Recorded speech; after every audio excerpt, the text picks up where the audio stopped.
Alright, hello, you're looking at an Akrapovic exhaust for the GSXR 600 2007. This is everything that came in the box. We got some stickers over here, we got the instructions, everything you need to get it installed. This right here is the noise cancellation insert, which I've already removed. It comes with it installed. Not too bad to get out. You just unscrew this screw here on the back of the exhaust. I'll go ahead and show you. There's a little rubber kind of grommet thing. You just pull that out, get an Allen wrench, unscrew that, and just be careful not to lose the screw in here. So I kind of unscrewed it and then turned it around upside down, and then just pulled the screw out slowly, and then the little noise cancellation insert should just pull out. You might kind of have to pull from each side and jimmy it out, but not too hard. So, like I said, everything that came in the box. It's a pretty small muffler. It's going to remove the cat and everything, so it'll just be straight from the headers. It'll go right here, and then into this little muffler, so it should be pretty loud. I guess we'll see how loud it is. Alright, let's go get it installed. Alright, we got the bearings off the bike. Alright, so now we can see the exhaust. There it is. And one thing I wanted to point it out is this right here is the set valve or exhaust control valve. And what this is for low range torque, or low RPM torque, is what Suzuki claims. But really it's pretty useless. If you look at some dynamometers from full exhausts versus the stock exhaust,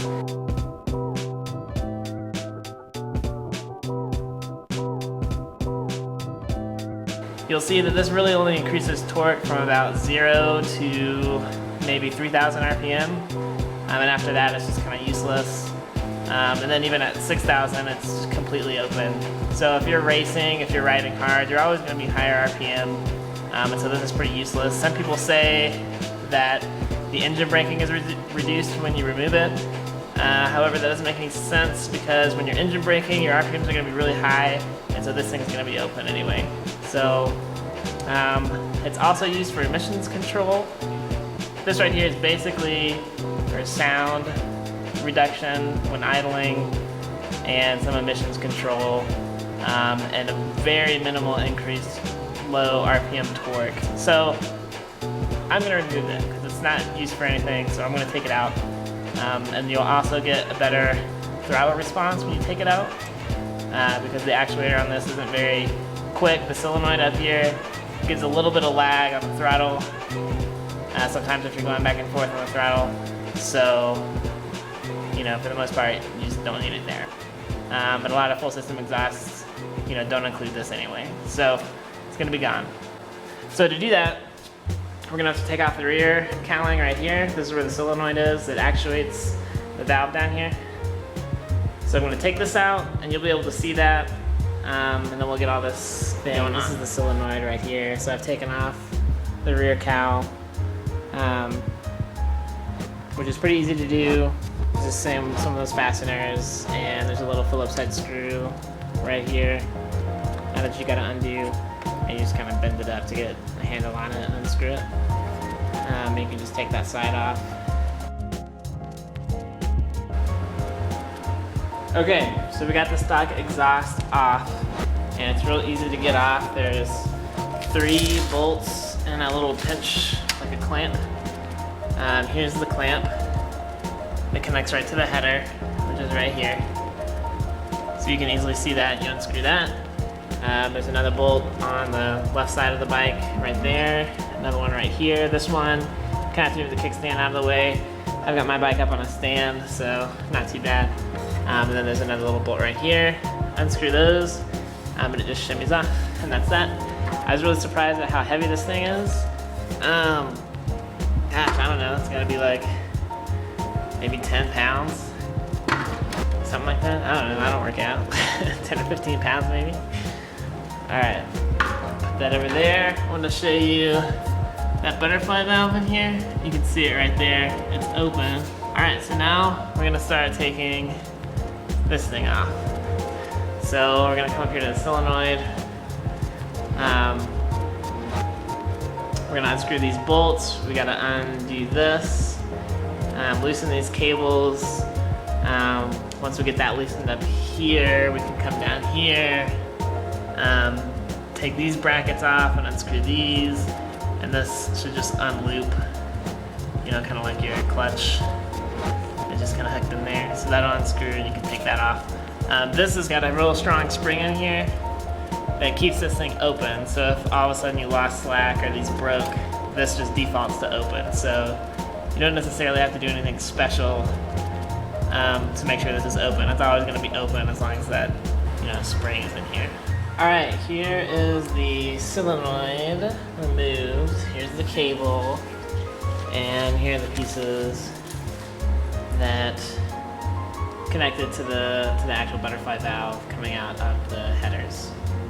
So I didn't have to cut anything. It's all intact. So if I ever wanted to reinstall it, I can, you know, slip them out of this and just slip it off of that. And like I said, this defaults open. This is another piece right here that you can just remove because it doesn't do anything now. So we're just saving weight all over the place. To get the cables out, I had to lift up my gas tank, and that's pretty easy. You just unscrew this bolt right here, and then this little rod should come with your bike, but you know, anything you can get up there to just kind of prop your tank up. So that way, when you're down here, you can pull those cables through pretty easily. There's a little zip tie right here. You just kind of have to work your way to get them out of that. I also took out the battery so that I could have room to just pull the cables out. So that's what I did there.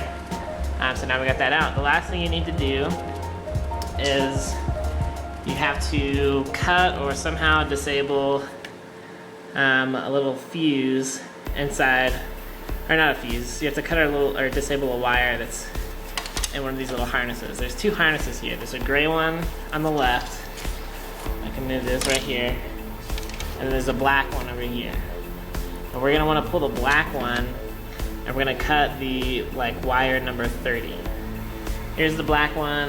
Here's the gray one. The gray one you're not gonna do anything with, so just leave it alone. The only reason we pulled it is so we'd have some room to work with this one. So here's the black one, okay?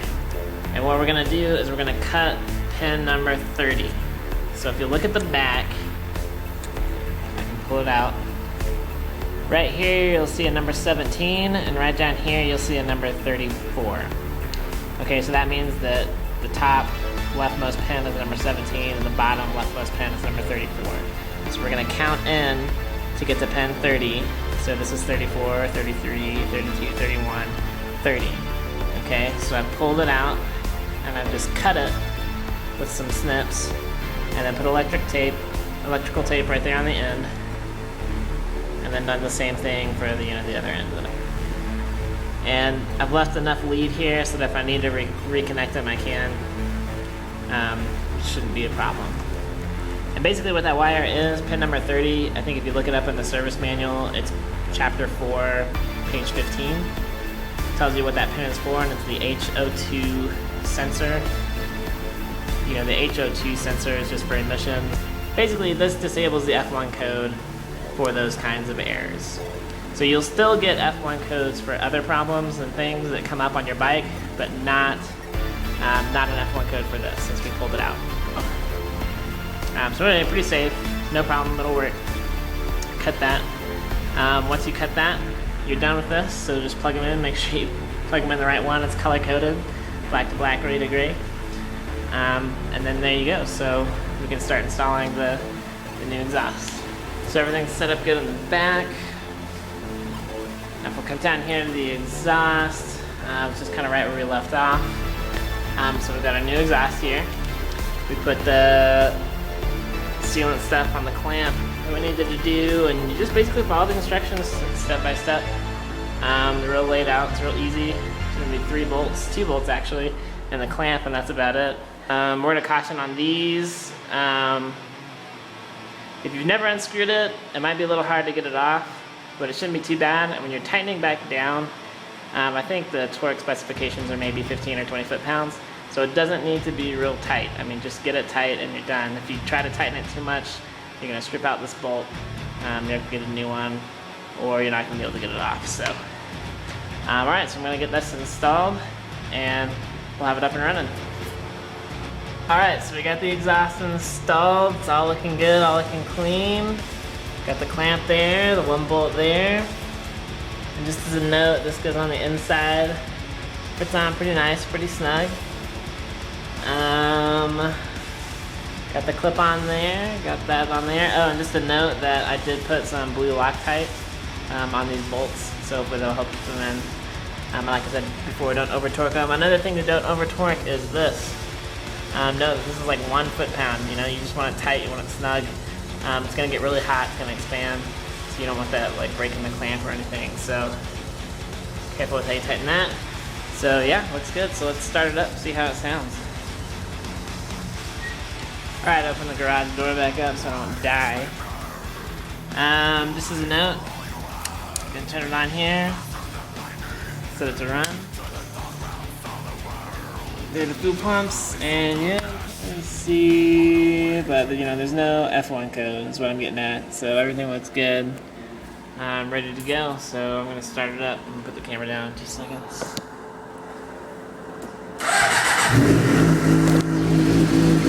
Oh, that sounds nice.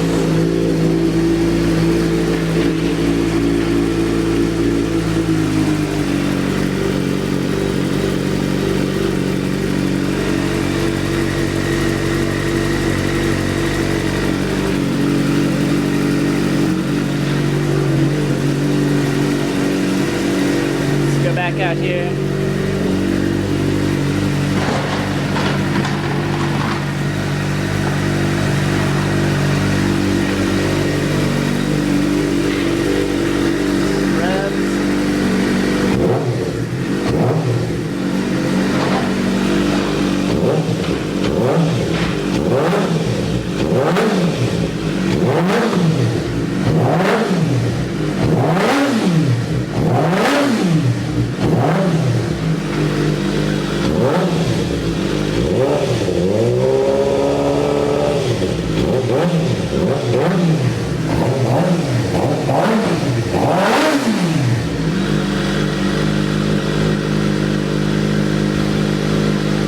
Alright, that sounds really freaking awesome. So it's really deep, throaty sound to it. Sounds really good, high revs too. I didn't really rev it up too much because I live in an apartment complex and don't want everyone calling the cops or something. Looks good, sounds great. I'm really satisfied. I can't wait to get it out on the road, see how it does. I will say the throttle response, just from me doing those little bit of revs, feels really good with that set valve removed. So I'll keep you guys posted, just kind of how it rides when it warms up, but overall, pretty easy. Get out there, turn some wrenches, and yeah, no problem. Let me know if this was helpful at all. Alright.